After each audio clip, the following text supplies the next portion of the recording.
প্রশ্নে বলেছে ক্রমিক 11টি সংখ্যার গড় 11 হলে বৃহত্তম এবং ক্ষুদ্রতম সংখ্যার গড় কত। বন্ধুরা, যদি ক্রমিক থাকে মানে পরপর সংখ্যা যদি থাকে তো যত টি বলবে তার থেকে এক কম, এটাই হবে আমাদের অ্যান্সার, মানে 10 হবে সঠিক উত্তর।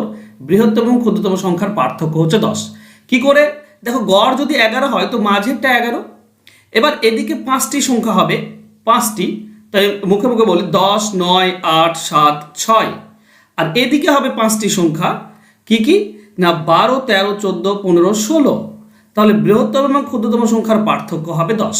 এখানে আরেকটা জিনিস তোমাদেরকে বলা ভালো, যদি জোড় বা বিজোড় বলে তাহলে এক কম করে 2 দিয়ে গুণ করতে হয়, মানে 2 ইন্টু 11 মাইনাস 10, মানে জোড় বা বিজোড় হলে পার্থক্য হতো 20।